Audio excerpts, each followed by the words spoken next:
Hi, this is Eric Martin with Board Game Geek. I'm here with Brandon Parsons from Blue Orange Games looking at Blue Lagoon. My runner, Knizia. That's right. Awesome guy. Makes good stuff. Makes some good stuff. Yes. Yes, so this is our newest game from Rainer Knizia. We actually released a card game before called Zero Down, but this is much more true to his style. That's right. And it kind of fits in the family line that you've been having once a year. Introduce a family game.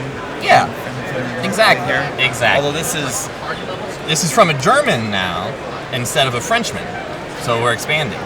Okay. Broadening our horizons. That's right. Multinational company. That's good. Yeah. Very thoughtful. Thank you. That's right. Give Mr. Knizia a chance. Yeah. In here. Yeah. Okay.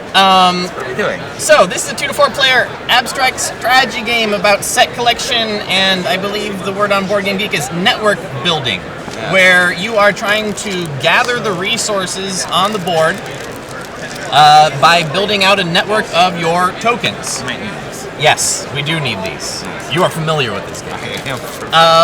So we have two types of tokens. We have the standard person tokens, I believe they're called settler tokens, and we have the villages. They're basically the same, except the villages are going to persist. So the game's played over 2 rounds.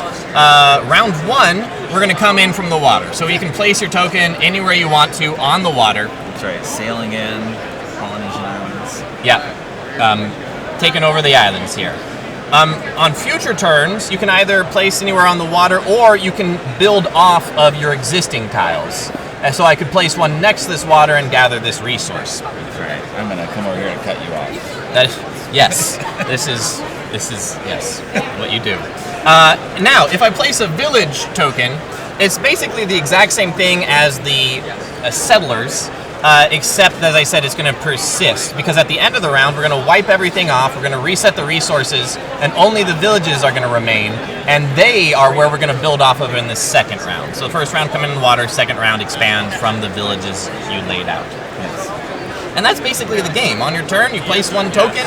If you place it on a resource, you gather that resource. What you're trying to do is collect sets of resources and also connect the islands together, and also have the biggest presence on each island. That's right. So simple thing, you just place a token, but a lot to think about. Like 6 or so different ways of scoring points. That's right. Whoever has the most on an island scores the points for the island. Whoever, your longest chain of islands, and they can branch out from each other. They don't have to be one long continuous chain, but you will score 5 points for each island you chain together.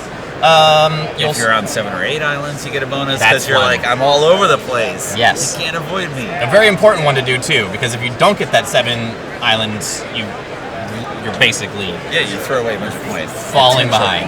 Yes. Yeah, that's the game. It's super simple. It is super simple. There's not much to it, and yet you'll be thinking a lot. There is a lot to it. Yes, especially it's mathy, as they say. Mathy? Mathy. They don't say that? Yeah, but I didn't really find it mathy.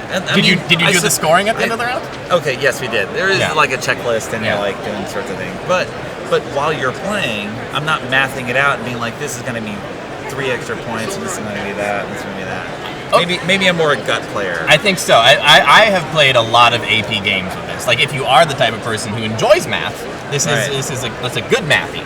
Right. Yeah. But you can also just play it more casually. Yes. Going with gut and trying to cut people off. And as long as I screw Brandon over, that's all that matters. You can't have that coconut. Yep, that'll happen. That'll happen. There you go. Overview of Blue Lagoon. Anything else to mention? Very cutthroat on 2 players. If you want a more friendly game, 3 or 4 players. All right.